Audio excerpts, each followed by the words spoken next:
Hello, everybody. Good evening. Good evening. Welcome to the show tonight. If you've not been here before, my name is Elizabeth. I am your friendly hillbilly host. And with me, I have Sweet Tater. She's my mom. Say hi. Hello, viewers. It was so nice to be here with you. And this is Hillbilly Crime. All right. So, one of the things that I have been questioning is what happens to all of the property, money, and rugs that are confiscated during traffic stops, raids, stuff like that. And so I have been doing a little digging and to see what I could find. And we're going to read this article here. I think you're going to be very surprised at how little tracking there is. It's just not all set up very well.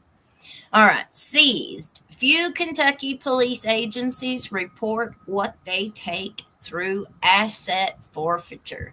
This was published November 29th, 2018. All right. Blue light, that just tell them what it is. There's a picture of some money. A housekeeper at a St. Matthew's hotel happened upon the stacks of cash sealed in shrink wrap and stashed in room 403. Alongside a money counter and a lockbox, it seemed suspicious. Hotel management called St. Matthew's police, who examined the cash and suspected it was tied to rug trafficking. Court records show that St. Matthew's seized the cash, all $193,049 of it. This story is part of a collaborative reporting initiative supported by the Pulitzer Center on Crisis Reporting. And then it tells you where you can go read those stories. That single bust brought in more cash than other agencies like Paducah or Somerset police departments did in 5 years of seizures. But while officials in Paducah and Somerset reported seizure details to the state every year since fiscal year 2013, St. Matthew's never reported at all. Kentucky law allows law enforcement agencies to take and keep cash or property when they suspect it's related to rug trafficking.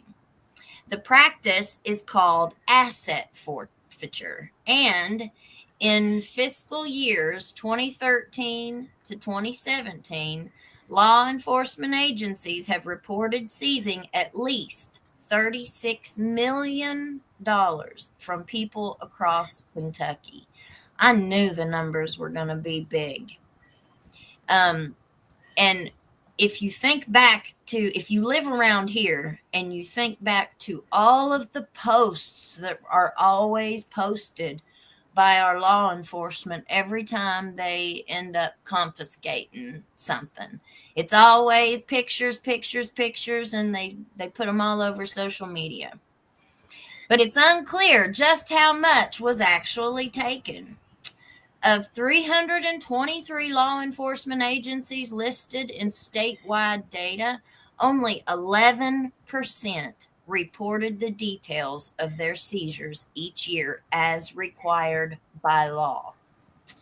The lack of reporting stems from ignorance of the law. When you don't have people that know what their jobs are or know how to look for any of this stuff, then how are they supposed to find it? The lack of reporting stems from ignorance of the law, oversight, and sometimes a breakdown in communication with state officials, according to interviews with officials at more than a dozen agencies across Kentucky. Whatever the reason, the dearth of transparency troubles lawmakers, police proponents and civil liberties advocates.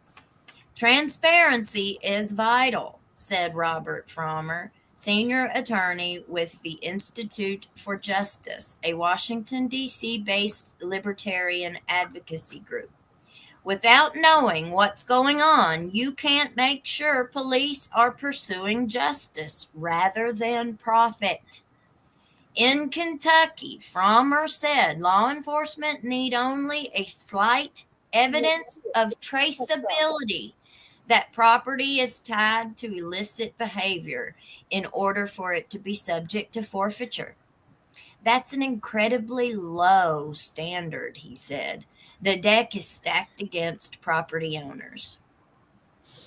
A perverse incentive. And then it shows this little court paper here. A civil lawsuit filed by St. Matthews Police after seizing suspected rug money. State law says any proceeds presumed to be related to buying or selling rugs are subject to forfeiture. This means any cash gained from the rug trade or property used to make or store rugs could be seized by police. When St. Matthews police detectives took the hotel cash in February of 2018, they filed a civil suit against the man renting the room, and his co-defendant was $193,049 in United States currency. They brought no criminal charges. The man was arrested months later and charged with rug trafficking in another county, according to court records. But there was no mention of that rug arrest when a judge ordered that St. Matthews Police could keep 85% of the seizure and kick the rest to the prosecutor's office. Here you go, guys. Here's following the money. Kate Miller, Advocacy Director for the American Civil Liberties Union of Kentucky, said the lack of reporting is problematic, especially in light of police seizures becoming revenue. It puts in place a perverse incentive that makes Kentucky particularly vulnerable to instances of corruption and abuse of power, Miller said. The funds are released after a criminal case is resolved or a judge orders it.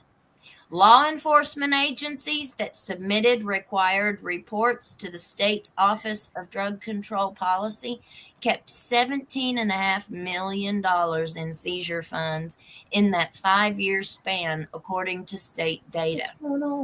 From a law enforcement perspective, the seizures help bolster budgets, said Independence Police Department Chief Anthony Lucas, who is also president of the Kentucky Association of Chiefs of Police. Lucas said these funds can help agencies fill budgetary holes. He said his department spent seizure money recently on new protective vests and bicycles. That saved the city money, he said. But Lucas's own agency failed to report 3 years' worth of seizure data. Lucas said he wasn't aware of that.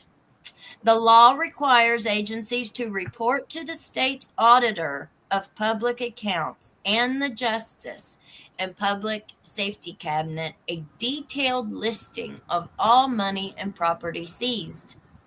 A review of data provided by the Kentucky Office of Drug Control Policy, part of the Justice and Public Safety Cabinet, shows the Louisville Metro Police Department reported seizing $19.4 million in cash in 5 years, more than half of all reported cash seizures statewide, according to the data.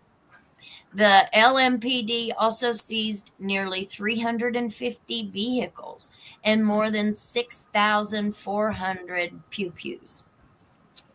The Jeffersontown Police Department also submitted reports each year showing just more than $1.7 million in cash, 115 vehicles, and 192 pew-pews seized in 5 years, according to the data. but the vast majority of Kentucky's law enforcement agencies report sporadically, if at all. That's crazy.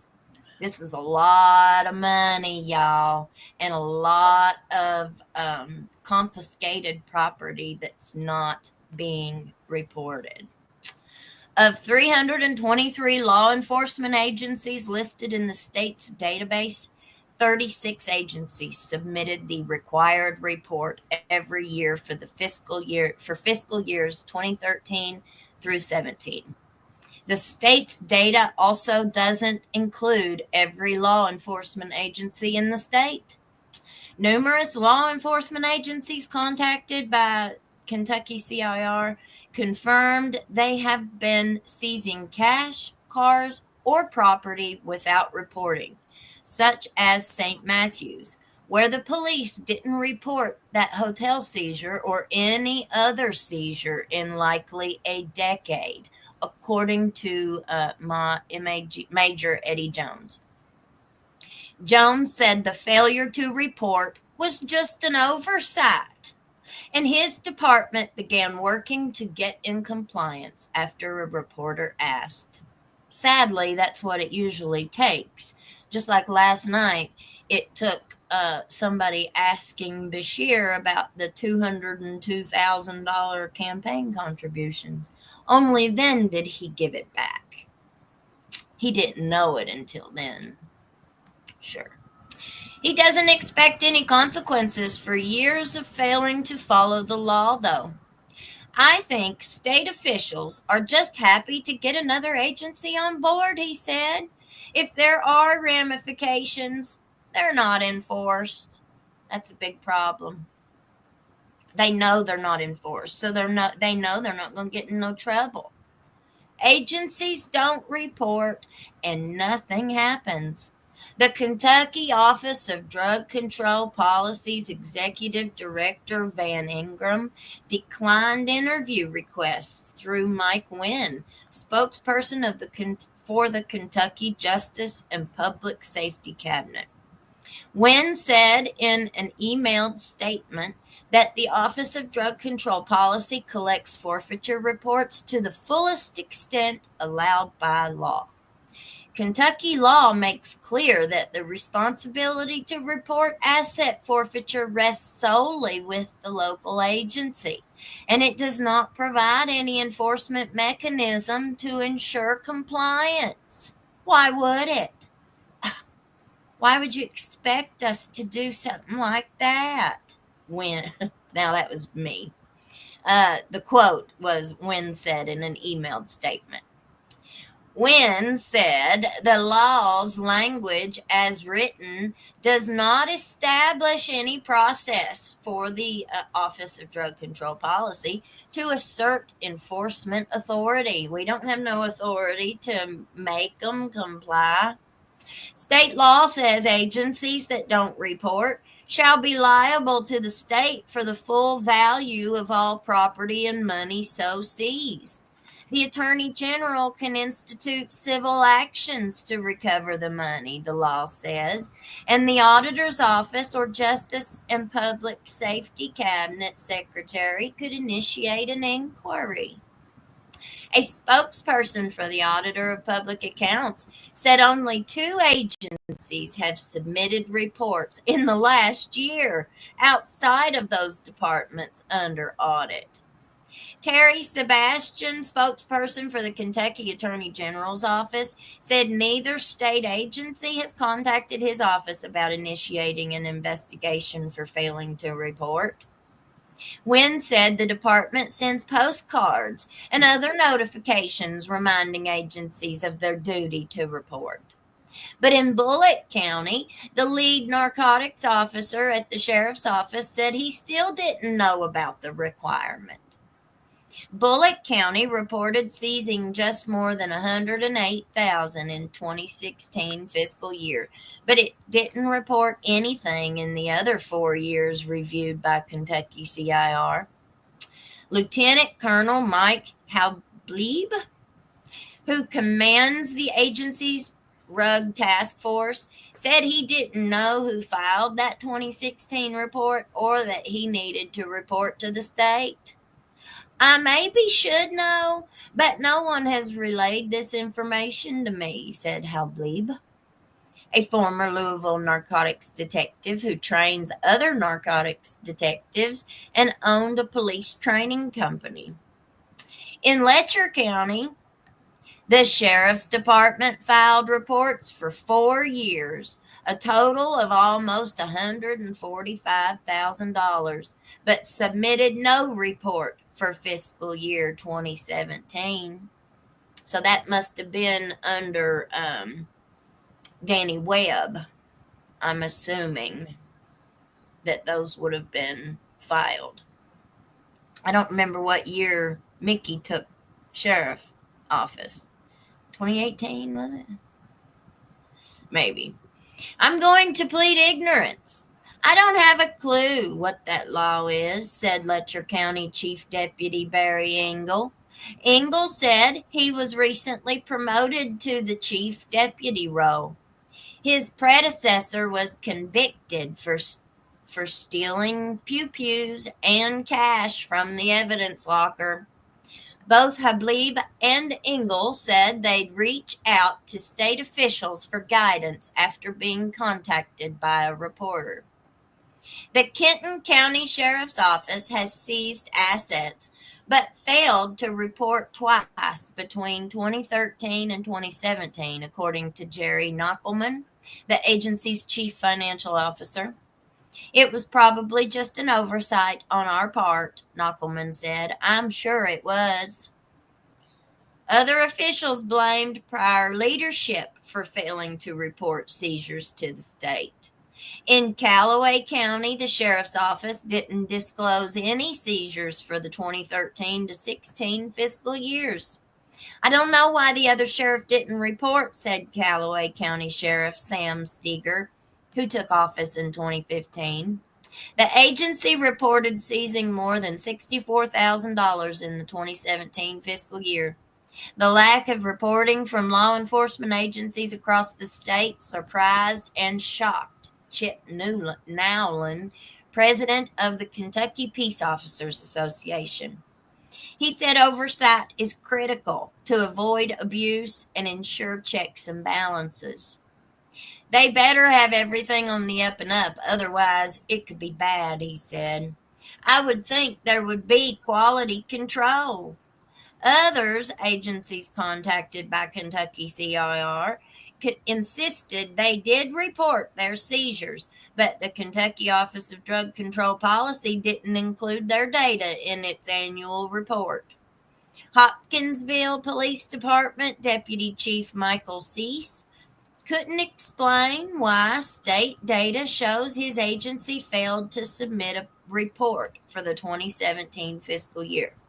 Cease provided Kentucky CIR with a report that shows the Hopkinsville Police Department seized nearly $89,000 in the 2017 fiscal year. The report was sent to state officials soon after the fiscal year ended, he said. This is news to me, he said. I don't want to call anybody out, but that's very odd. Well, you better be calling somebody out because it just falls back on you. That's the problem. Nobody ever wants to call anybody out, and they just want to sweep everything under the rug, transfer somebody away, and make it somebody else's problem. When the spokesman for the state's Justice and Public Safety Cabinet did not address the discrepancies. In a statement, he said, if any agency believes that past reports were not received, we will always accept reports retroactively. In legislature, some talk, but no action. While the issue has drawn criticism, it hasn't gained much traction in Kentucky's legislature. And who do we keep voting in as our legislatures? State Representative Diane St. Onge, a Republican from Fort Wright, proposed a bill in 2016 that would have removed some funding from agencies that didn't disclose their seizures to the state. So if they don't disclose their seizures to the state, they still get to keep them. But it died in the House Judiciary Committee without a hearing. St. Ong didn't return calls for comment. State Senator Whitney Westerfield, a Republican from Hopkinsville and chair of the Senate Judiciary Committee, said reforming asset forfeiture isn't a top priority among legislatures, at least right now. But it should be, because that's a ton of money.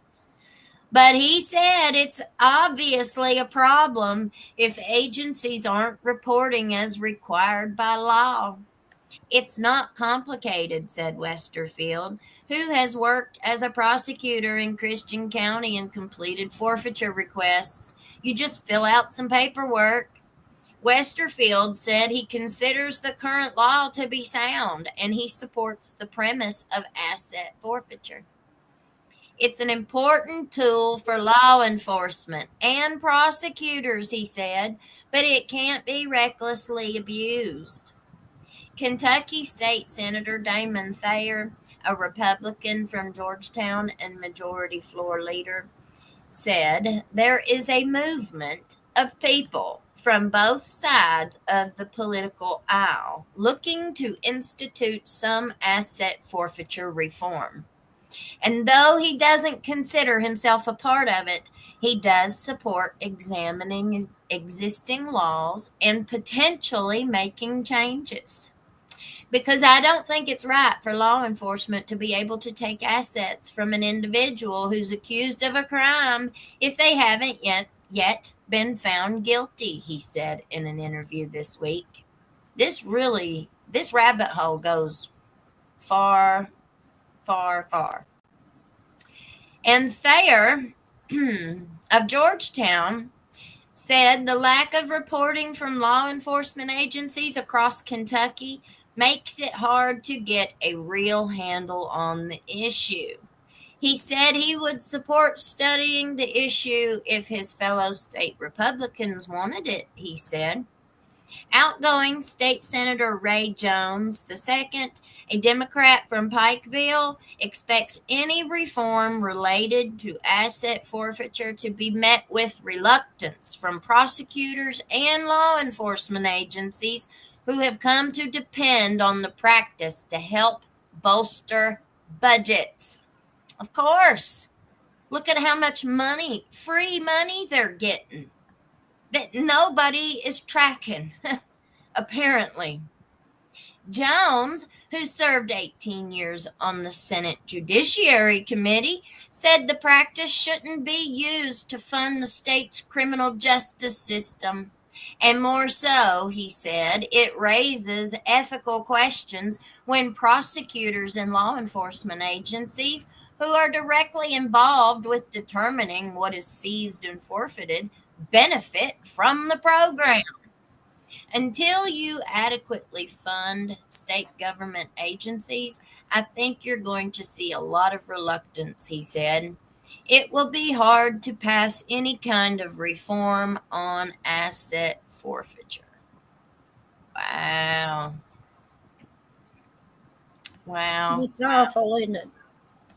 It sure is, man. It sure is. Y'all come on in. Come on in. Look out. We got us a new member. Welcome, honey. Welcome. Everybody come on in. Yes, and it's not just in Kentucky. We're going to go over here to this one. This is the Kentucky Office of Drug Control Policy. This is their website. And go into law enforcement annual asset forfeiture. Let's see what it says. All right. So this KRS, and then it has the number, requires that each agency seizing money or property shall, at the close of each fiscal year, file a statement with the Auditor of Public Accounts and the Secretary of the Justice and Public Safety Cabinet, containing a detailed listing of all money and property seized in that fiscal year and the disposition thereof. The listing shall identify all property so seized. All right. And it kind of goes down through here and gives us a few little, all local law enforcement agencies and sheriffs. The Justice Public Safety Cabinet needs your assistance to fulfill the statutory requirement of collecting data on asset forfeiture. The fiscal year for the report shall reflect July 1st through June 30th. Do not send monthly reports. Submit only one report per year reflecting your seizures. Forms should be completed and submitted on or before September 15th of each year. And then it just kind of tells about that. Okay. So let me go over here. I put links to all of this stuff in the description of the video. So anything that we don't go completely through, if you want to go look at it on your own, that's where you'll find the link to this stuff. Okay. The Kentucky Office of Road Control Policy and Kentucky Agency for Substance Abuse Policy 2023 Combined Annual Report. And it's really, really long. But if you look in there at the contents, it kind of gives you all of the OD, all of the numbers on that kind of stuff. Program funding and expenditures, the Casey's Law, treatment resources, Kentucky Department of Corrections. It gives you some stuff, some data on those. So, and I'll just kind of give a little review here about this report. That department is responsible for all matters relating to the research, coordination, and execution of policy for the state. And then if you guys want to go read that, you can. I'm going to jump over to this right here. Now, I got this. Somebody sent it to me because it's about the London mayor. This was But in just a few weeks, Crime Mayor with Bobby, Weddle I says think all is his officers will name. wear body cameras. Let me see. Let me pull this all the way back. Crime with Bobby. We had 20-something officers, and not all the officers had body cameras. But in just a few weeks, Mayor Weddle says all officers will wear body cameras. Because the public is spoke. They want them to have it. And I'm glad to inform the public that as of today, I'll be signing a contract. All PD units will be having body cameras. He says it's a 5-year, $500,000 contract. I asked the mayor, where is the money coming from now? We will have to find it in the budget in the next budget round for next year. But currently, we're going to be pulling this for forfeiture funds to pay the initial price tag. Forfeiture funds. That is where he is going to pull the $500,000 for the body cameras to go in London for his London police officers. Okay. Now, I also wanted to talk about this prison that they are trying to put into Letcher County. Do you got anything? Let me slow down a little bit. I feel like I'm going a little fast. You got anything to say, Mommy, while I look at some of these? Well, I'm not in favor of the prison being located here in Letcher County. Now, I don't know that it would or would not do anything for the economy of the county, but that's questionable whether it would or not. But I would like to see are economics based on the beauty of the area and the culture of the area and things like that. If they need to, I think tourists are better than prisoners, Yes. if that makes any sense to you. Yeah. And it'd certainly be a lot cheaper in the long run to upgrade the place to a very nature kind of a thing for plenty of tourists to come through, because Letcher County has an old growth forest, as does Harlan County and the Blanton, and then we've got the Bad Branch Falls, and we've got so many hiking trails, and we've got the Pine Mountain hiking trail, and you could go in here and come out in Cumberland, and that's a very doable kind of a thing. You know what I'm saying? To where lots of people would do that. I've done that myself. Yeah. So we could run charters, between the places and invite people and maybe have some camps or something. I don't know.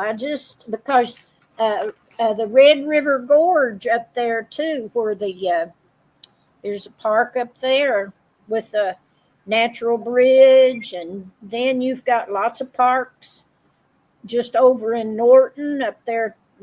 There's lots of places up there where people go and hike. It's ideal for hiking here. Mm-hmm. What do you think about the forfeiture funds? That we don't have very many reports that only 11% of Kentucky agencies even sent in a report at all for all of the forfeiture. About the money that was collected? Yeah, all the money property, people's homes, if property, like if they had cars, vans. Yep, their vehicles, their property, their money, and the rugs. So everything that they confiscate when they arrest somebody. And then there ought to be some accountability on that. Yeah, yeah. Well, that money also goes for law enforcement. In all different kinds of ways.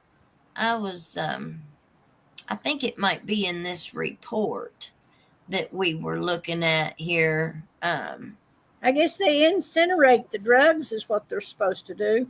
So it would, it'd be easy to figure out what's happening to it. They just have to account for it. Right. But that's the problem. They're not accounting for it. Well, they have to be made to account for it, is what I'm saying. Right. Okay, so let me go back over here to this one. This is an article. Did I help you any, Elizabeth? Yes, Mommy, you always do. Thank you.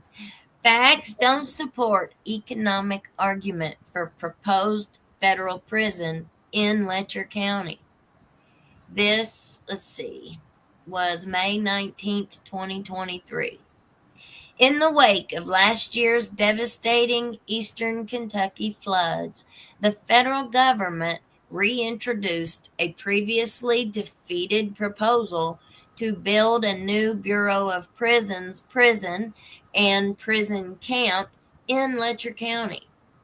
If implemented, the project would add a fourth federal prison to southeastern Kentucky, which already has one of the highest concentrations of federal correctional facilities nationwide, and would direct a nearly $500 million federal investment in prison beds at a time when the region desperately needs substantial investment in flood recovery efforts. Okay. While proponents claim that's pretty weird, isn't it? That because that we got washed out by a flood, now we're going to get a prison, huh?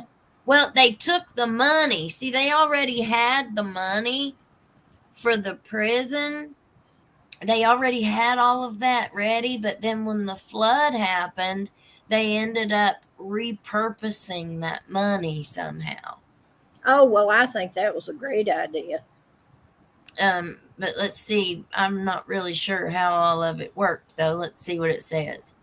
While proponents claim the federal prison project would bring countless economic benefits to Letcher County, research and data do not support this argument. Nearby, Clay, Martin, and McCreary counties remain among the poorest in the state and within one of the poorest congressional districts in the nation. Despite federal prisons operating in these counties for 2 to 3 decades, Eastern Kentucky has the opportunity to improve economically with federal investments that don't perpetuate the harms of mass incarceration, which already has a vicious hold on Kentucky. If Kentucky was a country, it would already rank 7th in the world for its incarceration rate, including those in county jails, state prisons, and federal prisons. The state also incarcerates 40% more people per capita than the U.S. average. And the Eastern Federal Judicial District of Kentucky already has more federal prisons than any of the other 93 such districts in the country. Adding another federal prison would only further entrench mass incarceration in Kentucky at a time when many places are beginning to reverse course. And I just want to point out that on a lot of these interviews, you've got like lawyers and stuff, like Ned Pillersdorf. He has said several times that one of the biggest things that has changed in his over 40 years of being a criminal defense attorney is that now you see women filling the criminal justice system as defendants. Women, some you never saw it 40 years ago. You didn't see women being filled, the prisons and the jails were not filled with women. They were not taking them to jail for rug charges. But here in the last 20, 25 years, that has all changed. You have a large population of women that are incarcerated, whether it's in jail, home incarceration, or whatever. But and with that comes poor vulnerability.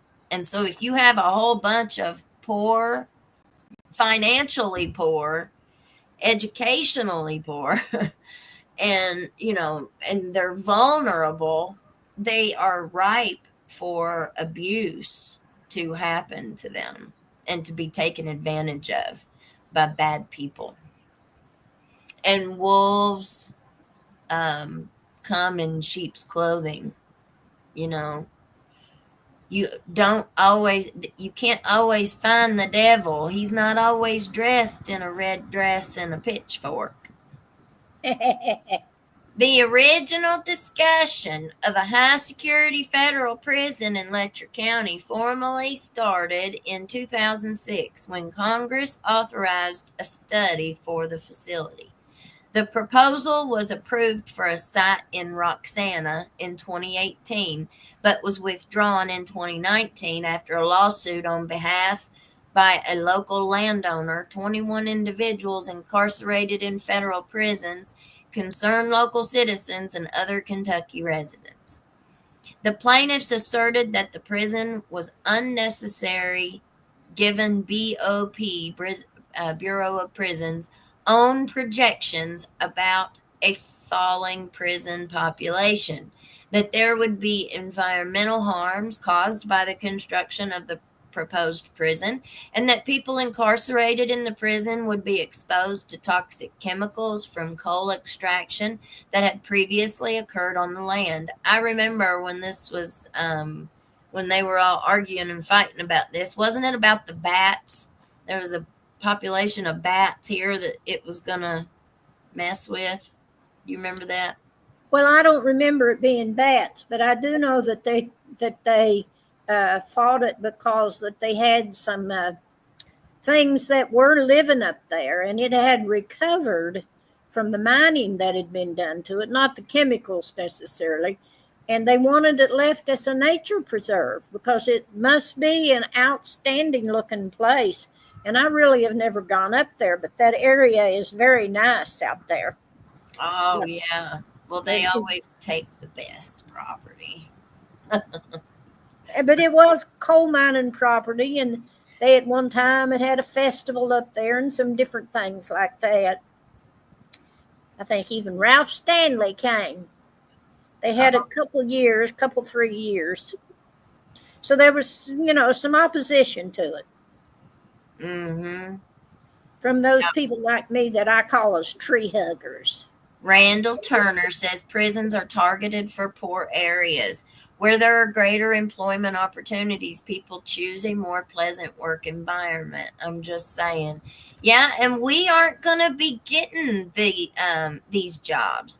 These jobs aren't going to go to the people who live here. These jobs are going to go to their federal employees that they move here to take those jobs. They're not going to, they're going to have that they'll end up having to have like security clearances and stuff like that. And shoot, Well, you can't get somebody to pass a drug test to work down at the dollar store.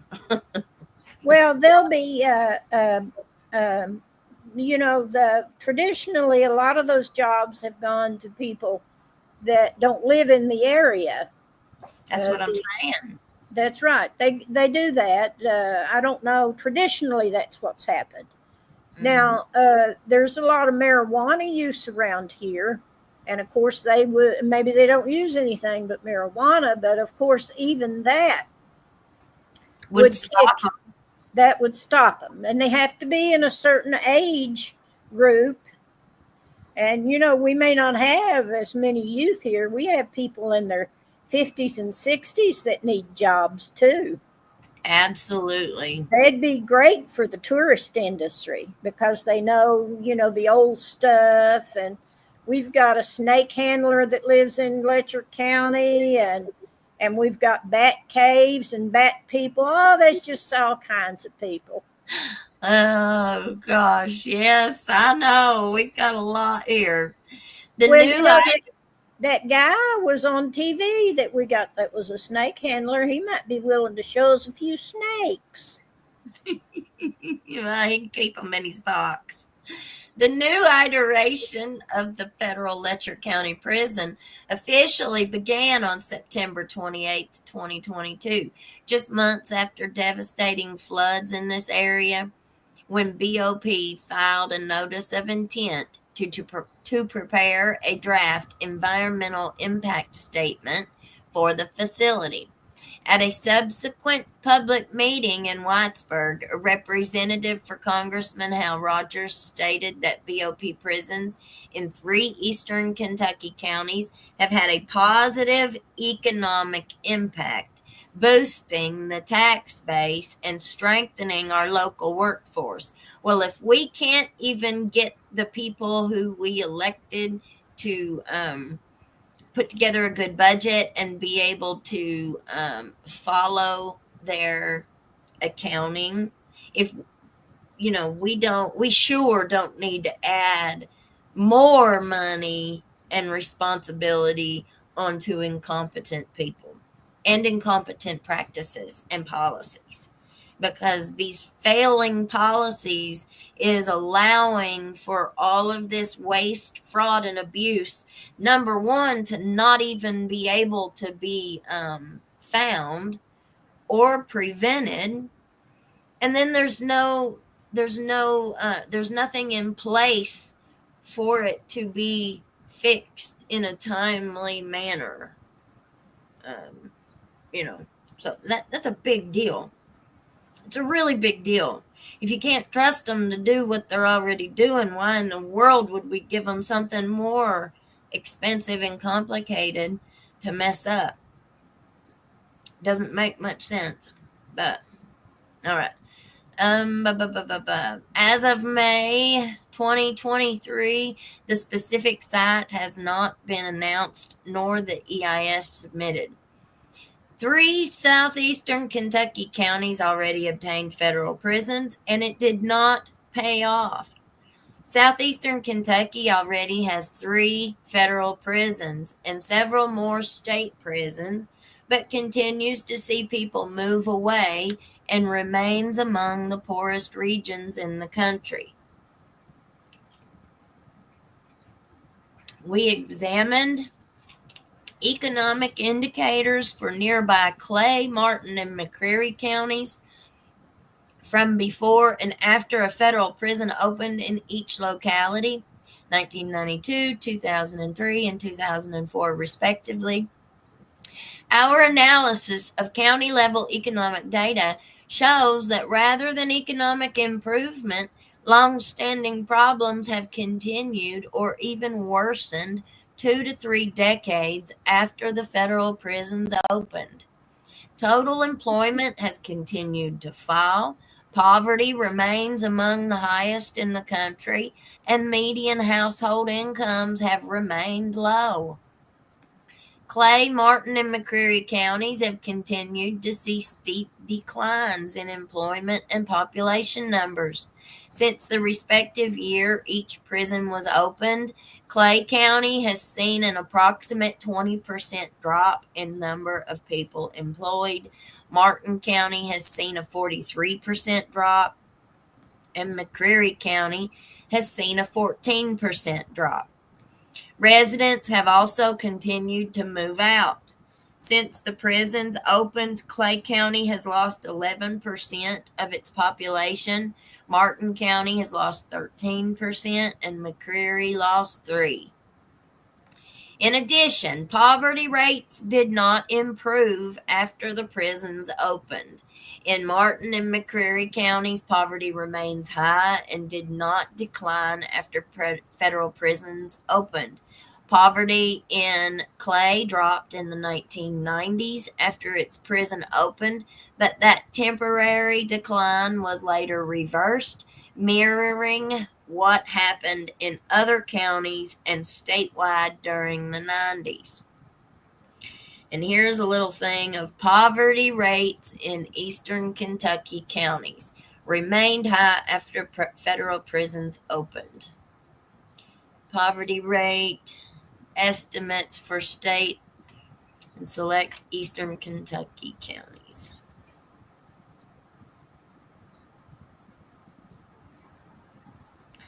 Yeah, okay. And there's Letcher County is that gray line right there. Kentucky is the yellow. Clay is the light blue. Letcher is the gray. McCreary's the dark. And then Martin is the Kentucky blue. So there's Letcher County.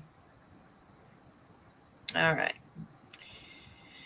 In the period since the prisons were built, median household income has remained relatively flat in Clay, Martin, and McCreary.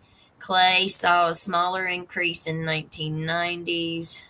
Median income in these eastern Kentucky counties has remained very low, around $30,000 a year. So that's the median income for Letcher County, Kentucky. Is about 30,000. Wow. I know that's not gonna support me and my kids in a year. 30 grand. In addition, Clay, Martin, and McCreary counties remain among the most economically distressed localities in the entire country. The poverty rate in Clay County is 35.9%. In Martin County, it's 40.5%. And in McCreary County, it's 33.5%. Of all 3,143 counties in the United States, Martin County is the 5th poorest in the country, y'all. Clay County is the 14th poorest, and McCreary County is the 32nd poorest. Wow. The median household income in Martin County is 29, Clay County 30, McCreary County 32. Martin County has the 8th lowest median household income in the country. Clay County has the 15th lowest, and McCreary County has the 30th lowest. Did you know it was that low, Mom? No, I mean, I knew it was low. But somebody said we need a wage hike. Ah, look, Genevieve, snake handling. The snakes in local government need handling first. Yeah, that's funny. That's funny. I didn't mean for it to be funny. You know what I'm saying? It is funny. That's right. But that guy was he was on that TV thing. I forget what the name of it was, but they had Snake Man or something, like they had Turtle Man. Yeah. Yeah. I know. I mean, it's for real. I know it is. People, all right. No jobs equal people leave. Nothing to do with the prison. Mikey D. Cindy from sunny South Florida. I'm from Vero Beach. Well, hello, honey. It's cold up here in Kentucky. Drive Pine Mountain and then tell me how much you'd like to work in Letcher County. Mommy used to have to drive that mountain every day when she lived in Benham. How long did you live there and drive that mountain every day? Lord, I don't know, but it was too long. I can tell you that right now. You sure did. You did it for a long time. Mm-hmm. I thought the point was that the prisons brought jobs, thus people wouldn't leave. Well, let's see what the rest of this says. Why have federal prisons failed to spur economic development in these Kentucky counties? There is a significant amount of literature finding no relation between prison building and positive economic effects, and some evidence that it can actually harm economic development. For example, a study of prison building in central Appalachia found that although unemployment rates are lower in counties with a prison, per capita incomes are lower and poverty rates are higher. A study of rural counties found that in those with low levels of education in particular, such as those in eastern Kentucky, new prisons can do more economic harm than good. There are a number of reasons for a lack of economic benefit from the new federal prisons. First, many of the jobs from a federal prison come from outside of the community. Federal prisons must be operated with trained staff that is typically brought in from elsewhere. There are significant criteria for BOP employees that many local residents would not meet, including requirements for age, drug testing, credit, and criminal legal system record, as well as education and experience preferences. Ain't nobody here getting them jobs, y'all. The EIS for the original Letcher County prison proposal noted that a significant number of the 300 jobs would be filled by existing Bureau of Prison employees.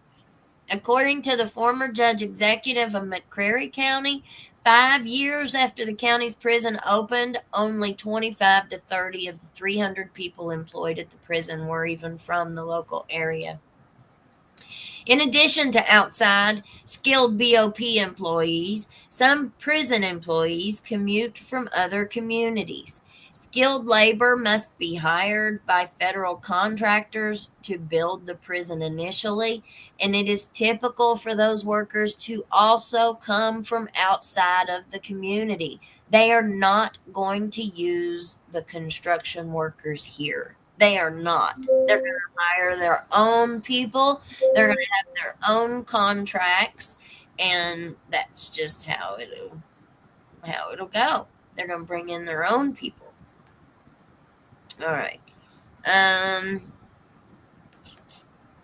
Federal prison. Additionally, there are significant local costs accrued by communities operating prisons.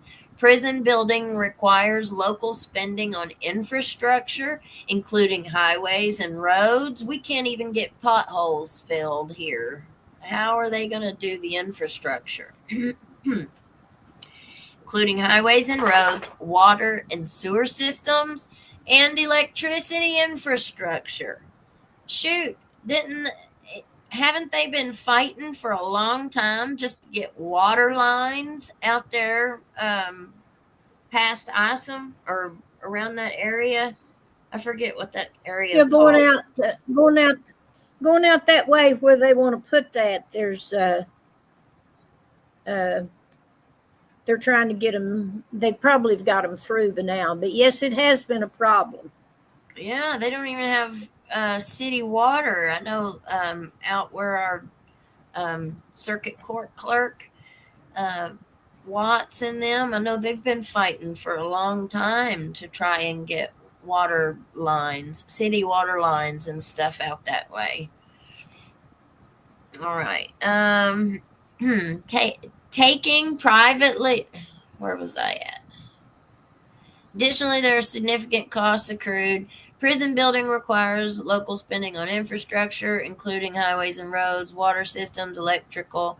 Taking privately owned land off the local tax rolls also means less money for public schools and local governments. Local community members can end up competing with individuals incarcerated in the federal prison for jobs in the community due to the lower costs of employing incarcerated people for public works and other jobs. I didn't even think about that. There are also harmful crowd out effects from prison building and little to no positive spinoffs. By reducing quality of life and harming the reputation of a community, a prison can make it less attractive to future outside investment or in-migration and can induce out-migration. Prisons can make communities less attractive for tourism and amenity development that attracts visitors and investment. Prisons lack strong linkages to the local economy, resulting in few positive economic multiplier effects from their operation. There are also opportunity costs associated with investing in a prison, resources that can be better spent elsewhere. Finally, although prison proponents often describe them as recession proof, in fact, relying on prison building is an increasingly risky bet in this political environment. The original Letcher prison proposal was canceled in part because federal criminal justice reform resulted in a reduced prison population that no longer made it necessary.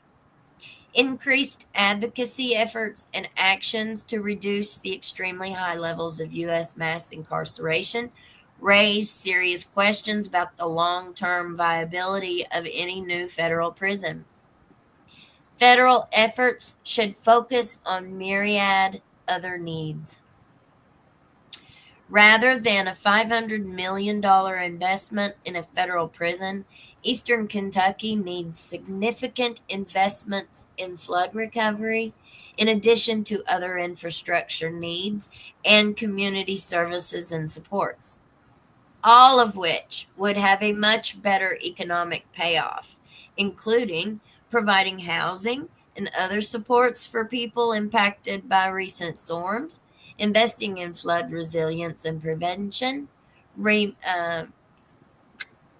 remediating and reforesting degraded land, funding child care, drug treatment, public health, and other needs. All right, and that is the end of that. What do you think, Zelmy? Well, I think that the money'd be better spent spending it on the people. A lot of people go out of the county to work, and a lot of people work in the county for, different stores. And I think the money could be spent to try to encourage people to do more things. I'm not sure what all can be done. We can't have, it wouldn't be enough to bring Toyota down here, but it might be enough to, to encourage people, maybe buy tools and stuff for them to do crafts and things, or open craft shops. Yeah. Well, let's read this one and see what it says. This is Appalachian Voices. Community members resist proposed Eastern Kentucky prison. This was December 3rd, 2024. So this was a little bit more recent. On October 28th, the Federal Bureau of Prisons approved and authorized plans to build a 1,400-bed medium security prison on a 500-acre former surface mine in Letcher County, Kentucky. The plan, first announced by Representative Hal Rogers in July of 2023, prompted renewed opposition within the community, with some residents concerned that the facility would adversely impact the community, economy, and environment. In a statement, Rogers said that he is thrilled at the decision, but prison opponents say the fight is far from over. The proposed prison, called Federal Correctional Institute Federal Prison Camp Letcher, would be built on a reclaimed mountaintop removal coal mine in Roxana near Whitesburg. The site is close to homes, a coal sludge impoundment, and a stand of old growth forest known as Lily Cornet Woods. Rogers, who has represented Eastern Kentucky in Congress since 1981, I wish we had term limits for these people, has long championed prisons as an economic driver for the region.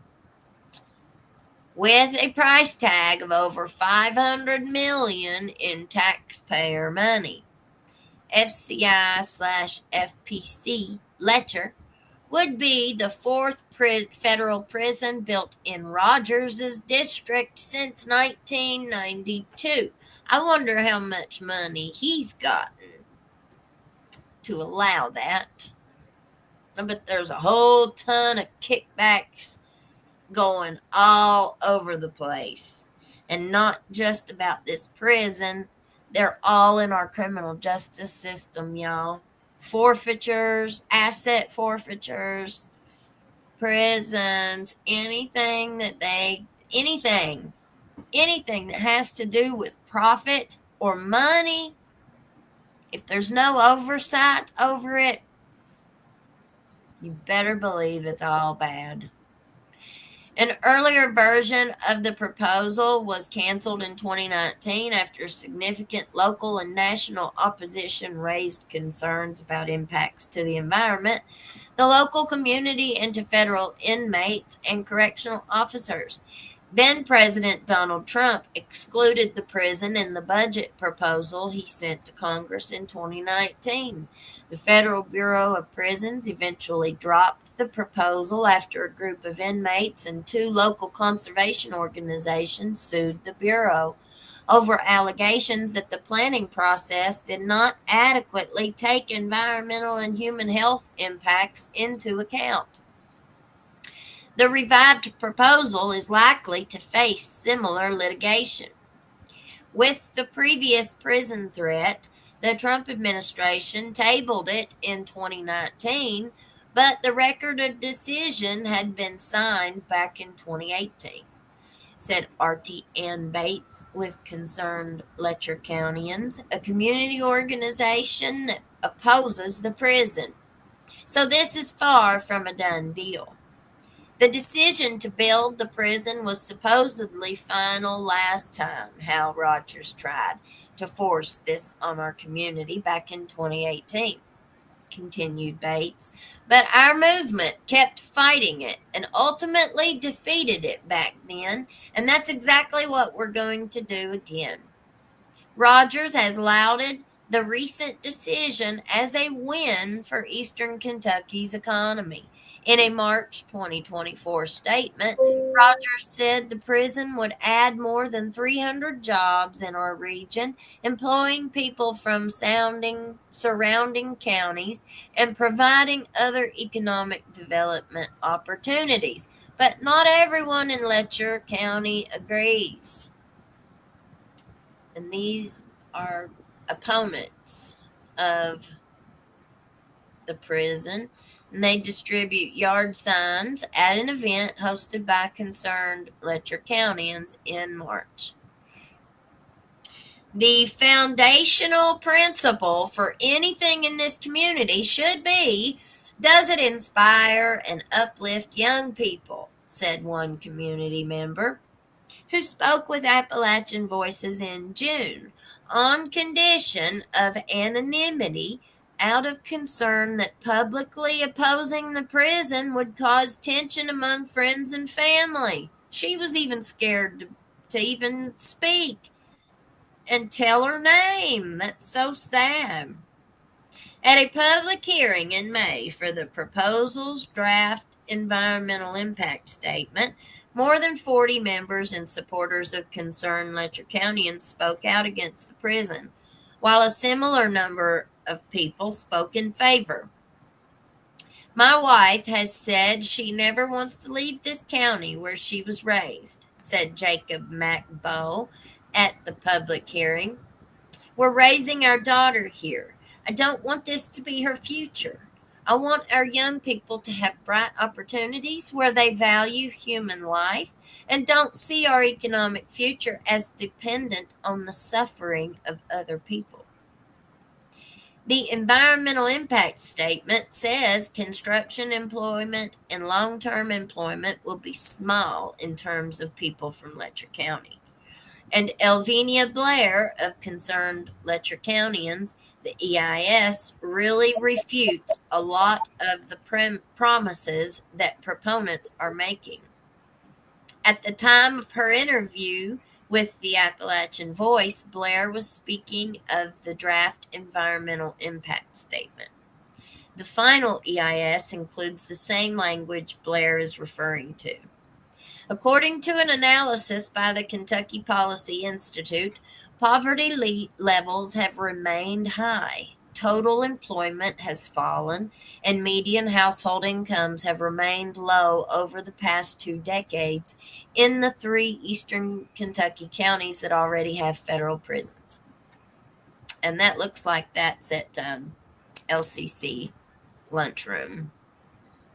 Yeah, Letcher County High School. All right. In addition to the $500 million of general treasury funds Congress has allocated for this prison in Letcher, construction of the prison may also be subsidized by the Abandoned Mine Land Economic Revitalization Program. This is a federal fund administered by state and tribal governments that underwrites economic development and reclamation projects on or near pre-1977 coal mine sites. In 2017, the Kentucky Energy and Environmental Cabinet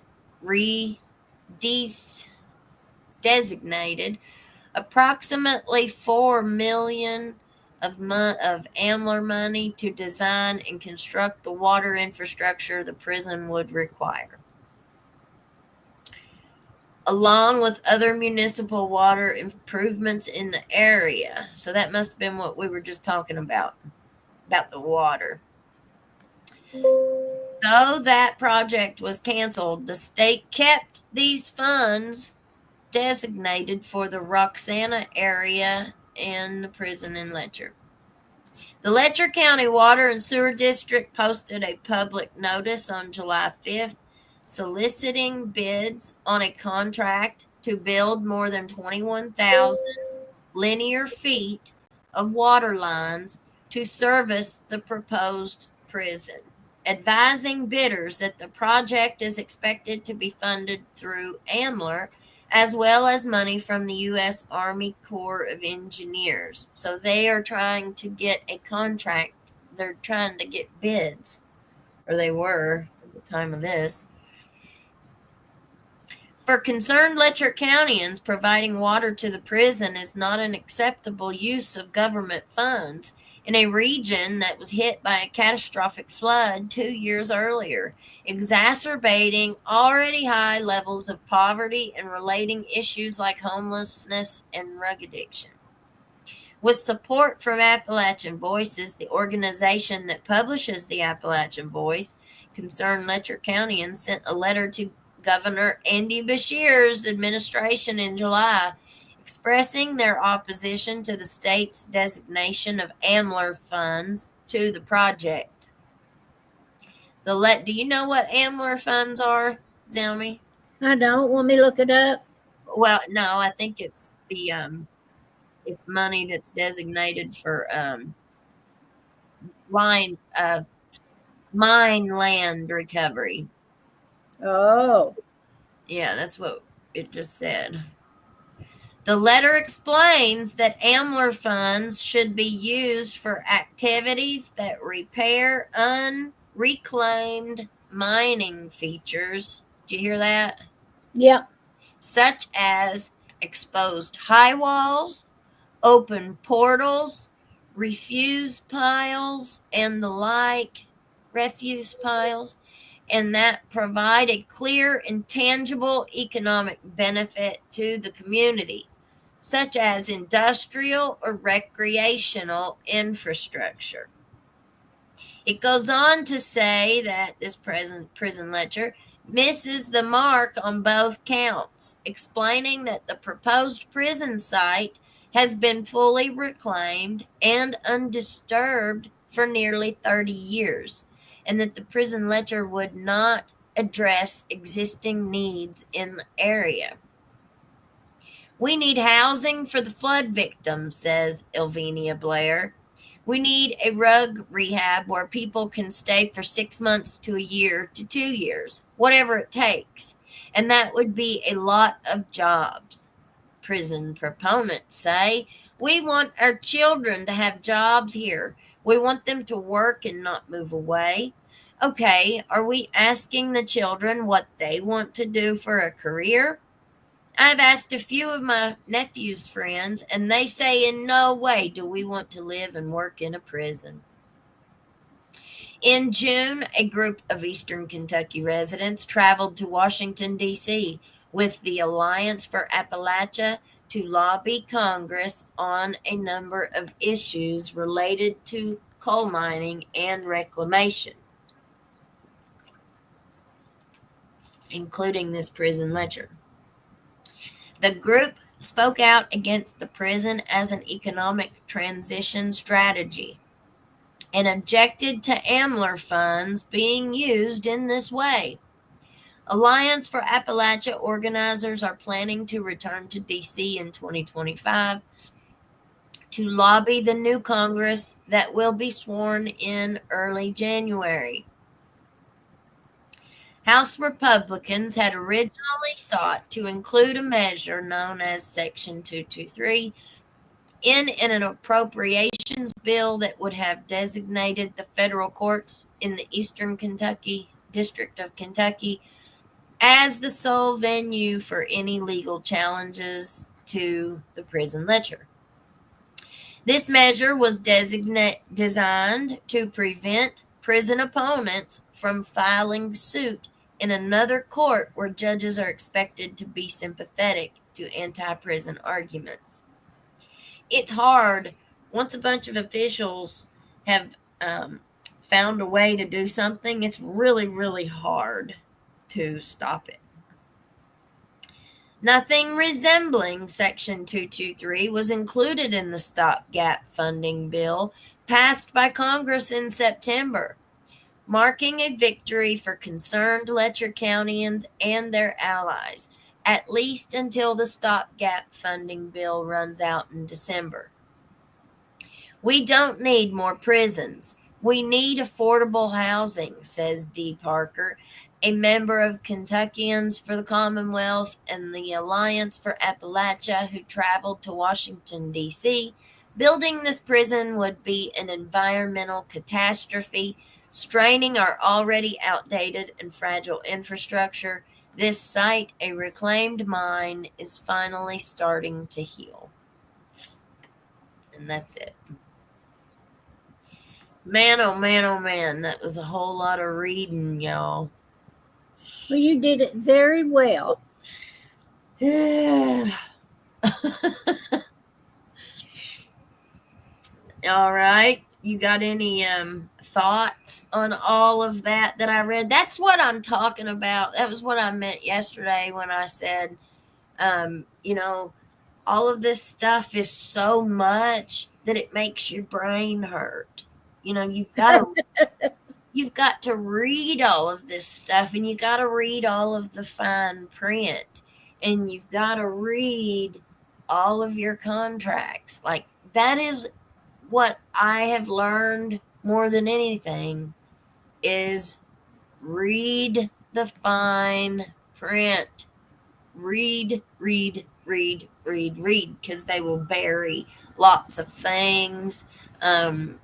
People try to hide what they don't want you to find out. They'll try to hide it in plain sight, but with a whole lot of words. So if you're, if your brain is hurting, you might miss something.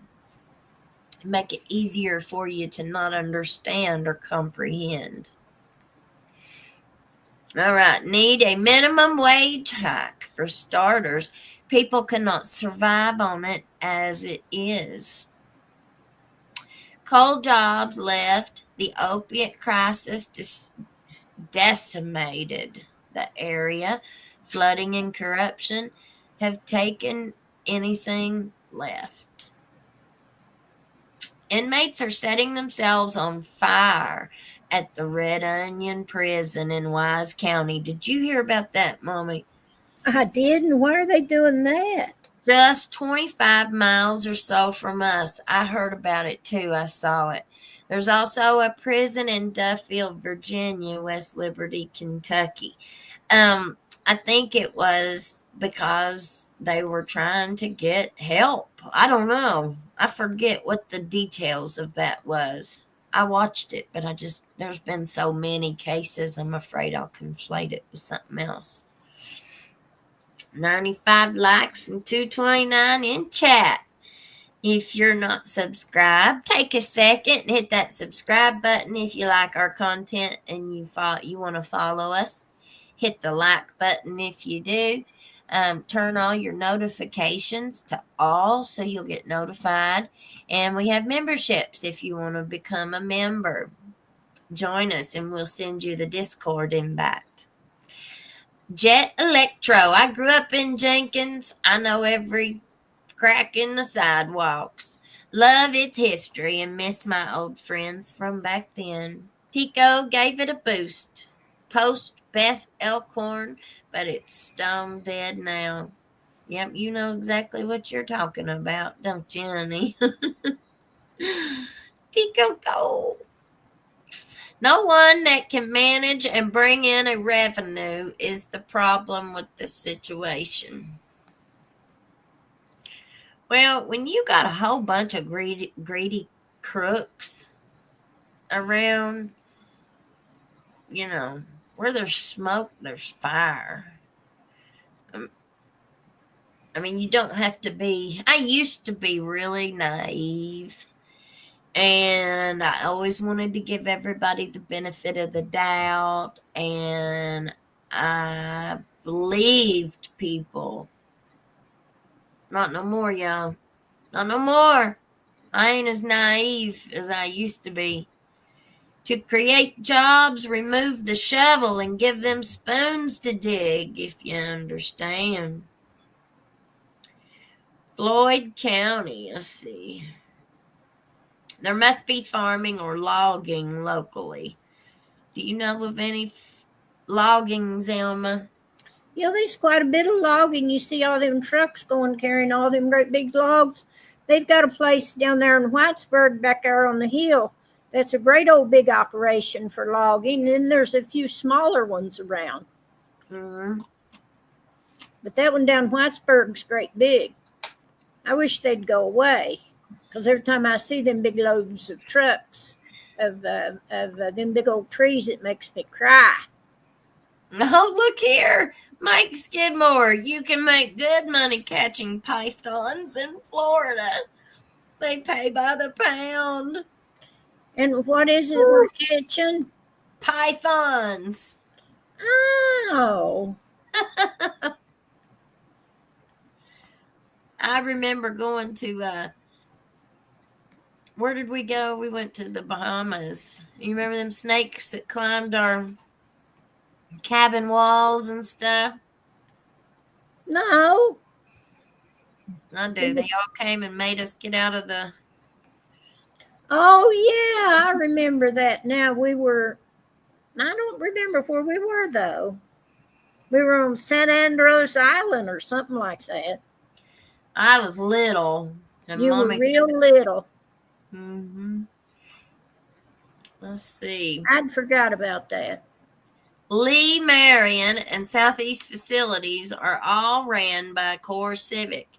Core Civic is owned and operated by elected officials in Tennessee. Governor Bill Lee is a big investor. Well, quite a while ago, it was when I first started my channel. So a few months ago, back in August maybe, or September, I did a Speak Your Piece. And in that Speak Your Piece, there was an employee of the prison in Manchester, Kentucky. And he did, or I assumed it was a man. But they told how the prisoners basically ran the prison. There's a big problem with gang activity. There's a huge problem with rugs being in the facility. And let's see if I can find it, and I'll read it for you guys. Speak Your Piece, Manchester Prison. Let's see here. September 4th. That sounds like it might have been that one. Let me see. It was very interesting.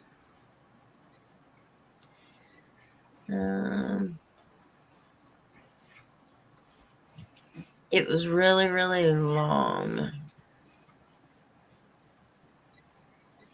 Jenkins Independent School, Trump. Yes, here it is, guys. I found it.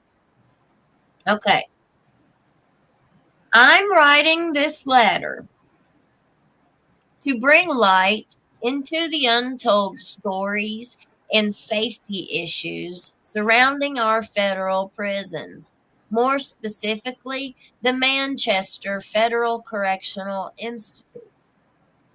Over the past few years of my tenure here, I have learned that management and those ranking higher than myself are not on the same team as me. Would you be surprised to know that in the past month, the number of rugs and contraband that have entered our institution is unheard of? Well, you best believe it. Whether it be meth, amphetamine, Mary Jane, cell phones, the big F word that unalives people, etc. It's safe to say we have it in our institution. And you may ask, how are these items entering our institution? By drones, by rug mules carrying them across our neighbors' yards and through the hills and tossing them over the fence into what one would think is a secured institution. The prison is not secure, and it is not safe for its staff, but it is safe enough for inmates who want to get high and wreak havoc on staff and other inmates.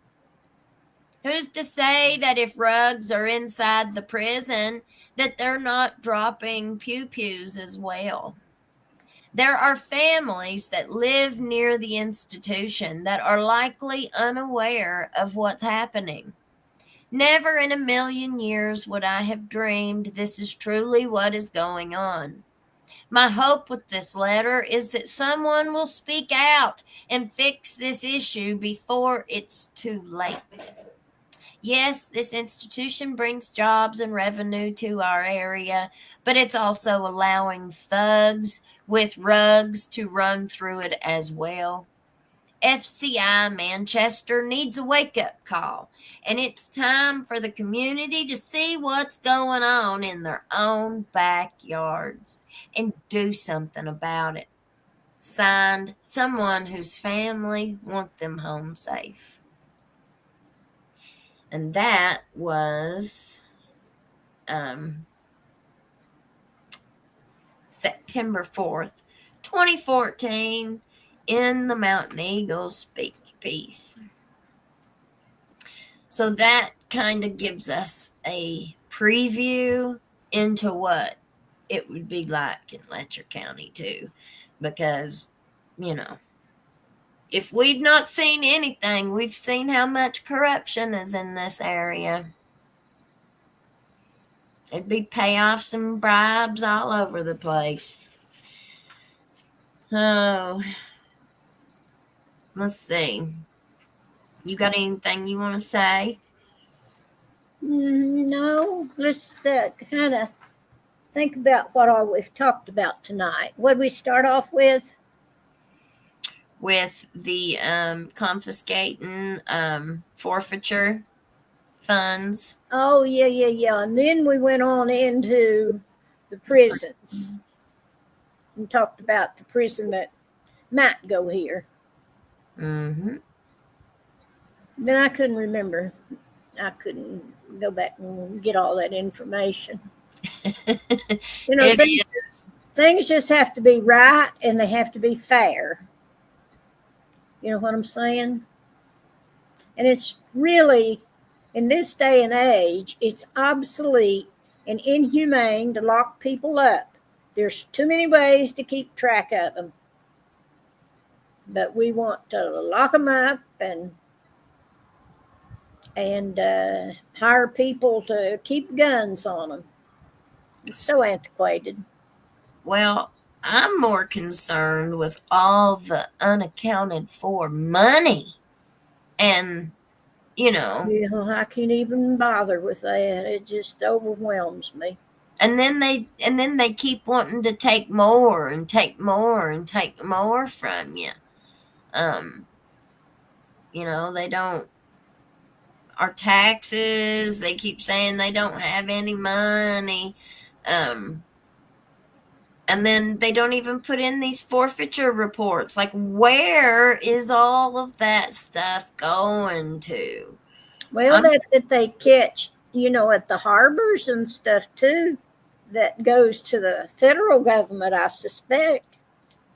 I don't know what they do with that money. Do you? No, but this is millions and millions and millions of dollars. I know. Apparently. We'll have to watch some movies and get an idea how this works. Well, I just think that I think that money is behind every single bit of it. It's behind all the crimes. I think money's behind Mickey's issue and case. I think money is behind all of it, every bit of it. And you got a whole lot of people. You got a whole lot of people that are doing things that they shouldn't be doing. You know, I was talking to somebody today, just today, and they started going off about the fire department, one of the local fire departments here, and how there was a bunch of minors in there living in the fire department, and how they are drinking alcohol in there, and there's a whole lot of bad stuff going on at the local fire department. You mean the one I got down here? Well, I'm not going to say which one until I get a little bit more evidence to show, but the behavior that apparently is taking place in some of these local fire departments, remember, those are all like volunteer, and you know how much money they bring in? You know, all you have to do is look at them. They've put brand new fire departments in all these little towns. And I mean, they look like they're high dollar funded. And you got a whole bunch of people that just act like they own them, take them over, living in it. Like, how you got a family living in your fire department? I don't know. But anyway, there's a whole lot of bad stuff going on. A whole lot. Well, Let happen. You got vehicles, city and county vehicles that, I mean, and I'm not trying to be a big stick in the mud, you know, but I mean, come on, you've got rules for a reason, you know, and it's not cool when you've got some that take advantage and break those rules, and then you've got others that are made to follow the, you know, it's not fair. It's not right. It's not fair. You know, a couple years ago, how many years ago was that? Well, I won't say it right now, but I'm going to pull up the article and I'm going to read it. I hate to, but you know, truth is truth. Facts are facts. People get in trouble when they start stealing money. And, you know, it's not right. You can't be stealing money. And it's usually rich people that are the ones that do it. Anyway. All right. Well, let's see. Zelma, you want to tell them bye? well, bye-bye. Are you going off the air right now? Yeah, I'm going to go ahead and close off, Zelmy. All righty. You have a good night, okay? And I'll talk to you tomorrow. Yes, ma'am. I'll be right here. All right. Bye, Mommy. Bye. All right, guys. You all, thank you, Jewel Jet, for your super sticker. Bless you, bless you, bless you. Let's see. What do you all think? Government is the criminal.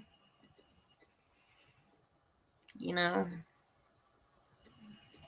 the corruption is worse than ever before, yet it is the people that doesn't put these people in check. When you let the wolf den investigate themselves, you will always have the chickens disappear. Well, honey, that sure is right. You hit that nail right on the head. Jenkins Water charges $50 a month, whether used or not, and you can't even drink it. We've got a whole lot of bad stuff going on. The prison guards are the drones, Mountain Mover says. Pay attention to the deportation frenzy. They will need prisons, holding tents for mass deportations.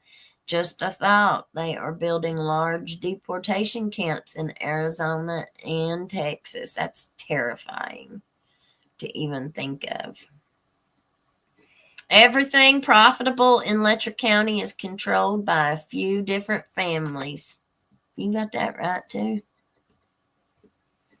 Very, very true. Private companies make so much money off the prison system. That's true, too. They don't want it to get better because the more people in prison, the more money they can make. Commissary is the biggest money maker. They can charge, and we looked at that audit for Letcher County. Like, there should be a whole lot of money coming through that jail, and all the flood funding that came in, the opioid settlement funding money, and yet everybody saw the roof, the ceiling that was in the Sallyport in Mickey's body cam footage. You saw the holes in the ceiling. That ain't the only building in Letcher County that looks like that. I didn't even notice it in the video because so many businesses in this area think that that's normal. I won't say what business it was, but there was one in Neon. The ceiling was constantly looking like that from the day one that I ever stepped foot in there, and they never fixed it. You know, people just put money where they have to, I guess. I don't know, but lots of places look like that. The jail, the Letcher County jail, is just unbelievable how bad a shape it's in. I wonder how much money went to fixing that, because I've not seen none yet.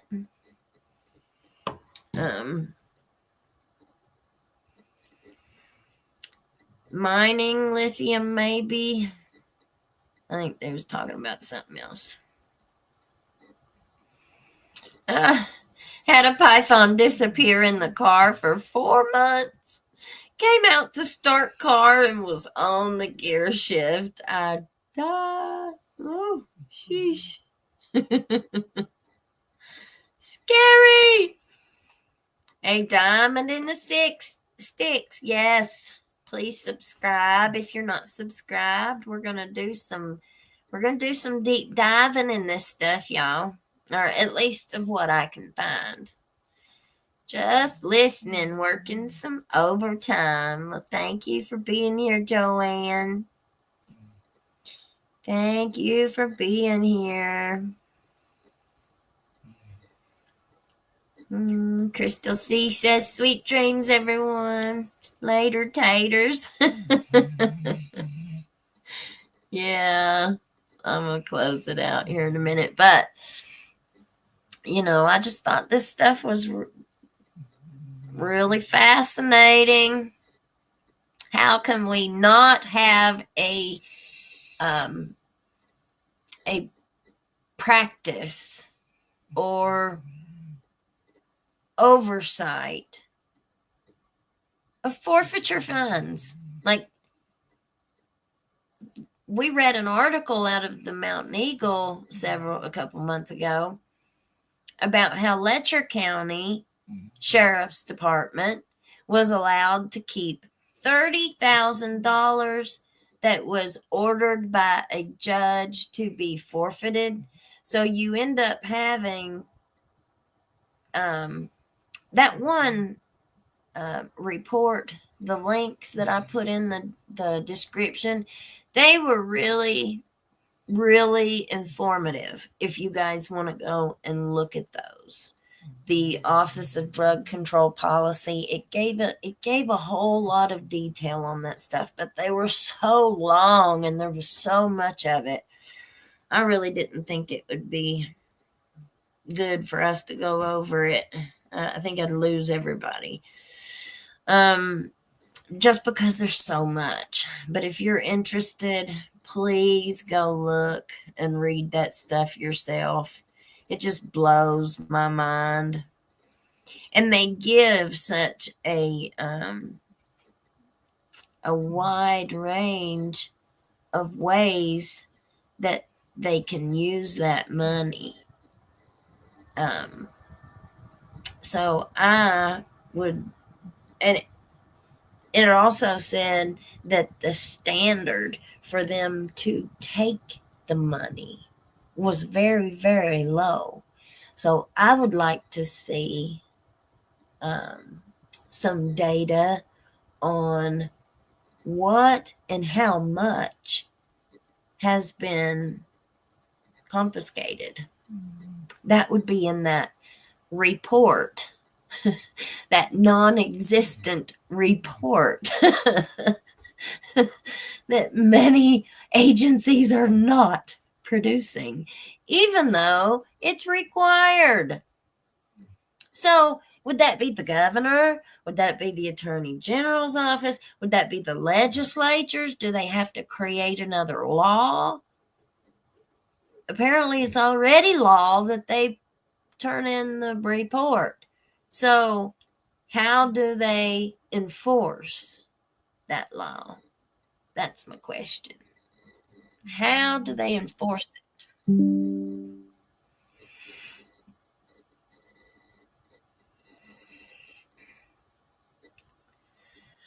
All right, y'all.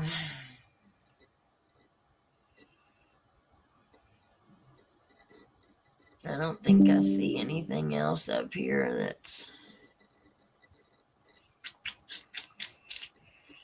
that I see. Janet Steins have a rug contact where he ended up in the hospital.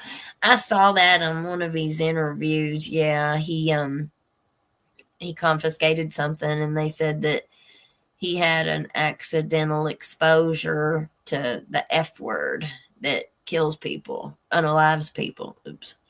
And he went to the hospital, I reckon, and they probably gave him Narcan, and he was fine. I don't think anything ever came of it. I think he was perfectly fine. Anyway. All right, y'all. Well, I will see you tomorrow. You all stay warm. We still don't have school tomorrow. Stay warm. Stay blessed. And we will see you at 7 p.m. tomorrow. Okay. And all right, we'll dig back in a little bit more. All right, honey. Well, you all peace out, Girl Scout. God bless you. See you tomorrow. Bye.